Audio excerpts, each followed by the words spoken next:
Bom, a gente está falando um pouquinho da vida, né? Mas a gente tem que comentar sobre a morte. E você tem um livro, Quem Tem Medo da Morte, né, Richard? Por sinal, meu livro mais vendido, tem 250 mil exemplares. Porque as pessoas se interessam muito pelo assunto, né? Pois é, eu queria que você comentasse um pouquinho sobre essas questões do medo da morte também, né? A questão da visão negativa da morte, né? Tem gente que acha que a morte é o sinistro ponto final na tragédia da existência humana, né? É o ponto final, na tragédia humana. E eu me lembro uma vez, eu atendi um senhor que havia sofrido um AVC, um acidente vascular cerebral, e ele era um paciente terminal, estava muito ruim, esteve na UTI, os médicos recomendaram que ele fosse para o lar, que pelo menos morresse ali junto ao carinho da família, né? Mas o prognóstico médico não se confirmava, ele foi para casa e não morria. E o tempo foi passando, ele estava numa situação extremamente precária, mas apegado à vida. Isso acontece, né, Coelho? O cidadão se apega de tal forma que ele não evita a morte, mas ele prolonga a agonia, né? Então o corpo dele era um trapo, era que nem uma casa prestes a cair sobre a cabeça dele, mas ele não queria sair. E numa situação dessa, eu comecei a visitá-lo para aplicar passe magnético. E vendo a situação dele, eu tentei ajudá-lo, né? Nós temos a figura do... Acho uma figura interessante em algumas regiões do país, no norte e nordeste, nós temos a figura do ajudador, né? Quando o paciente está demorando para morrer, não consegue morrer, vem o ajudador e através de ritos e rezas e palavras cabalísticas, ele procura convencer o cidadão a morrer.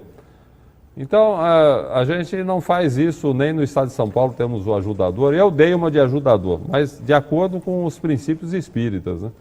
Ia lá, conversava com ele, lia o Evangelho segundo o Espiritismo, falava claramente para ele: senhor fulano, sua hora está chegando, o senhor não resista, não tenha medo, o senhor vai receber todo o apoio da espiritualidade, os seus familiares desencarnados vão recebê-lo, o senhor está numa situação precária, o senhor já não fala mais, o senhor não sai da cama, está sofrendo muito, e procurando convencê-lo de que ele não deveria resistir, porque o cidadão resiste e dificulta, né? E eu achava, era interessante porque ele ouvia atentamente o que eu estava falando, ele estava lúcido ainda, embora naquela situação precária, e quando eu terminava a minha pregação, ele com dificuldade erguia a mão, porque ele não falava, e fazia assim para mim, ó, eu não quero morrer, não quero. Quer dizer, deu um trabalho danado para morrer, não? Demorou para morrer porque o cidadão se apegava. É uma visão negativa da morte, né, Coelho? O cidadão que acha que a morte é o fim de tudo, que é uma tragédia, então ele se apega. Eu me lembro de Benjamin Franklin, que foi um americano ilustre, né? Que começou a vida como auxiliar de tipografia, depois foi tipógrafo, foi comerciante, foi político, foi embaixador, foi um dos grandes vultos dos Estados Unidos, não tem dúvida alguma, um dos pais da nação americana. E o Benjamin Franklin era escritor, ele escrevia pensamentos muito interessantes, bem-humorados, né? Ele gostava de apresentar pensamentos bem-humorados sobre várias situações. Por exemplo, ele dizia assim: Deus cura o doente, depois o médico manda a conta, né? Então, assim, antes de te casares, meu amigo, observa bem, mantenha os olhos bem abertos, olha o que vais fazer. Depois de casado, é conveniente mantê-los semicerrados. Não presta muita atenção, não vai dar certo. Então, os pensamentos dele eram assim, né? Ele dizia: só há duas certezas na vida, a morte e os impostos. Ninguém escapa do imposto, então, por aí vai.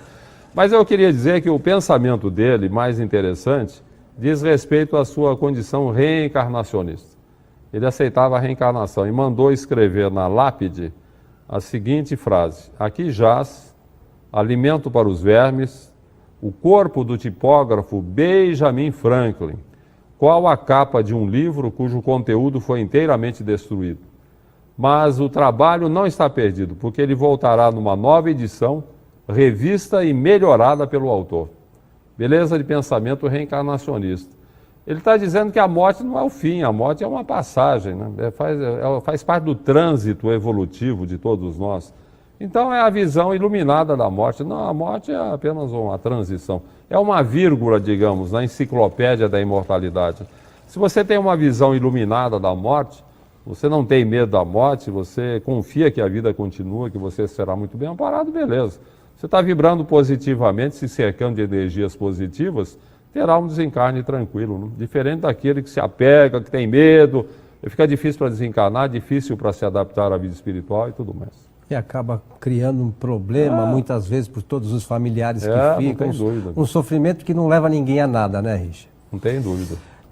Ô Richard, antes de darmos continuidade aqui às perguntas, eu queria que você conversasse ou dissesse para os nossos amigos de casa sobre esse mais recente lançamento seu, que é o seu 50º livro, né, Richard? Plano B. 50º.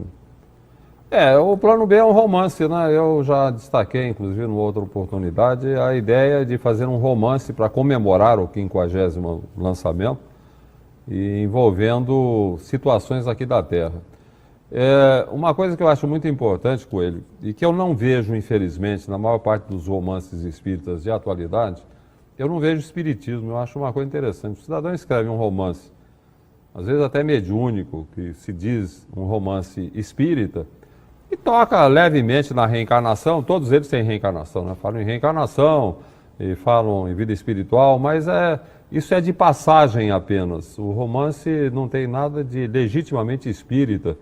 E muitas vezes não tem nenhuma orientação adequada, baseada legitimamente no espiritismo. Então a minha ideia foi fazer um romance espírita. Você vai ver que em cada capítulo, no desdobrar da ação, envolvendo várias personagens, a gente sempre faz uma abordagem de aspectos espíritas. Então eu dei esse livro para uma senhora amiga minha ler, e eu fiquei feliz porque antes que eu falasse qualquer coisa para ela fez esse comentário comigo. Falou: Richard, o seu romance é realmente espírita. A gente aprende espiritismo lendo o romance. Que eu acho que o fato do romance ser uma literatura mais simples, mais acessível ao leitor, até porque tem uma história, né, e as pessoas têm mais facilidade, muitas vezes o autor fica só na história, ele esquece que um romance espírita deve ensinar espiritismo, né? Seria por aí. E a ideia é essa, um romance legitimamente espírita, que é um romance que eu procuro fazer um romance interessante, envolvendo várias personagens, mas sempre com conteúdo espírita. Uma outra questão sobre o pensamento, e a gente recebe muitos e-mails, e você também naturalmente, até por conta desse teu trabalho do livro Quem Tem Medo da Morte, é esse apego às vezes excessivo dos encarnados que ficam com os desencarnados que retornaram para a pátria espiritual, né? A pessoa fica sofrendo eternamente e diz que vai morrer também. O que você tem a dizer para os nossos amigos? Aí tem duas situações. Antes da morte, é o que a gente comenta sempre, a família muitas vezes dificulta a desencarnação. Assim como o cidadão às vezes segura, a família segura. O cidadão está morto, é um paciente terminal, sabe que ele está para desencarnar. E a família fica orando ali, porque não pode desencarnar, porque ele é muito importante, porque é o meu marido, porque é minha esposa, porque é meu filho, não sei o quê. É interessante, nós somos muito egoístas diante da morte de um familiar. Nós pensamos na nossa perda pessoal. Você pode notar uma coisa interessante, o cidadão pensa nele, que ele perdeu aquele familiar, perdeu o pai, a mãe, seja quem for. Ele não pensa naquele que está partindo, naquele que está retornando à vida espiritual e que está enfrentando aquilo que a gente chama de a crise da morte, né? A morte impõe uma crise ao espírito. De repente você tem que largar um corpo ao qual você esteve ligado e adaptado durante décadas, com todo o envolvimento relacionado com a vida material, as atividades aqui da Terra. De repente você tem que largar tudo isso e você vai nu para o mundo espiritual. Você não leva um alfinete, não leva uma muda de roupa, não leva nada, fica tudo aí, é difícil para o espírito. Agora, o cidadão, além de estar enfrentando essa situação, essa dificuldade, tem a pressão da família que não quer que ele desencarne. Eu sempre digo o seguinte, a família se coloca diante do leito daquele que está desencarnando e fica orando porque ele não pode morrer, porque ele é tão importante, cria uma teia de retenção que sustenta artificialmente o corpo, não vai evitar a morte, mas vai prolongar a agonia.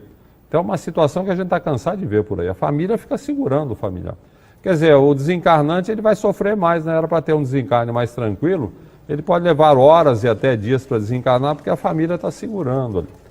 E os mentores espirituais muitas vezes fazem um trabalho de magnetismo para recuperar artificialmente o paciente, para a família desligar, né? Aí a família acha que não, Deus ouviu as nossas orações, ele vai melhorar, ele vai sarar, vai todo mundo dormir, isso acontece à noite geralmente. Os mentores espirituais rapidamente iniciam o processo desencarnatório, que depois é irreversível. Daí a família fala assim, Deus nos enganou. Né? Pensávamos que ele ia sarar e acabou morrendo. Até um ditado popular que diz o seguinte, foi a melhora da morte, né? Ele melhorou para morrer, não melhorou para afastar a família que estava atrapalhando. Agora, a família atrapalha não apenas na hora da desencarnação, mas depois da desencarnação. É o problema, a família fica apegada, né? A gente vê muitas mensagens que o Chico recebia, de familiares, por exemplo, que morreram em acidente, aquela jovem do Joelma que morreu queimada, um rapaz que morreu afogado. Todos eles dizem que foram bem recebidos na espiritualidade, estão amparados, mas eles estão com um grave problema. É a família.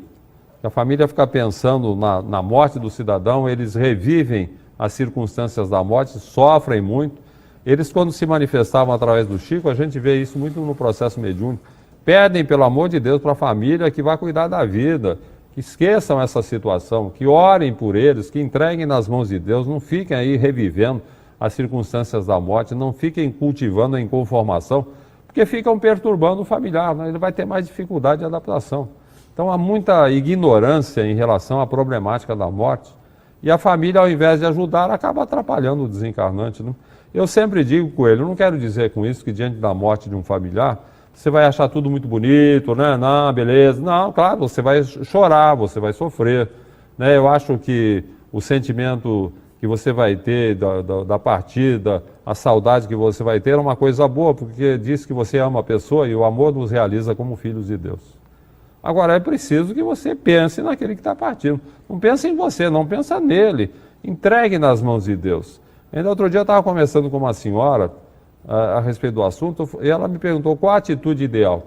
A atitude ideal, diante de um familiar que está muito doente, entrega nas mãos de Deus. Se ele tiver que desencarnar, você está colaborando. Se ele tiver que ficar, você está colaborando com a sua oração também. Não ficar orando porque ele não pode morrer, você não sabe se chegou a hora dele, chegou a hora dele, você vai atrapalhar. Não? O mesmo acontece posteriormente à morte. Ele já for para o mundo espiritual, vamos ajudá-lo com a nossa conformação. Pode ter saudade, pode chorar de saudade, tudo bem, mas sem desespero, sem revolta, sem conformação. Seja submisso à vontade de Deus, aceite, aconteceu, que Deus o abençoe, que ele tenha uma vida boa na vida espiritual. Então nós temos que cultivar diante da iminência da morte de um familiar a serenidade, né? A serenidade que nasce da submissão. Poxa, se eu confio em Deus, eu entrego os familiares nas mãos de Deus, beleza, né? E uma coisa importante, 90%, talvez não tanto, mas eu diria aí 60% a 70% dos sofrimentos em face da morte de um familiar nascem da rebeldia, da inconformação. Quando você aceita, é um alívio, você aceita, aconteceu, foi a vontade de Deus, você vai ter saudade, você vai ter essa sensação da separação, mas não é aquela coisa torturante que desequilibra e que leva a pessoa, às vezes, até pensar em se matar. Né? Então, existe uma fórmula, né, geral sobre essas questões do poder do pensamento para a nossa vida, Richard? Bom, aí a fórmula para você viver bem seria aquela mesma fórmula adotada pelos moradores em nosso lar. Né? Qual é a fórmula deles? Pensar o bem e praticar o bem. Né? Seria pura e simplesmente isso. Pratique o bem o tempo todo, pense o bem o tempo todo. Não permita que sentimentos negativos, pensamentos ruins tomem corpo em sua alma. Pensa sempre o bem, veja todo o bem que você possa praticar, vai por aí. Né? E lembrando com Jesus que a cada dia bastam as suas preocupações. Né? Eu acho muito importante essa observação de Jesus. Não fica demasiadamente preocupado com a sua vida, não, o que vai acontecer, porque isso é fator de desajuste. Cuide bem, faça o bem, programe-se para praticar o bem e entregue tudo nas mãos de Deus. Né? Então a nossa preocupação deveria ser essa, a mesma dos habitantes de nosso lar. Meu filho, vamos praticar o bem, vamos fazer o bem, pensar o bem e o resto entreguemos nas mãos de Deus. Essa é a fórmula para a gente viver feliz, vibrar bem, nos revestirmos de luz e estarmos sempre bem. Né?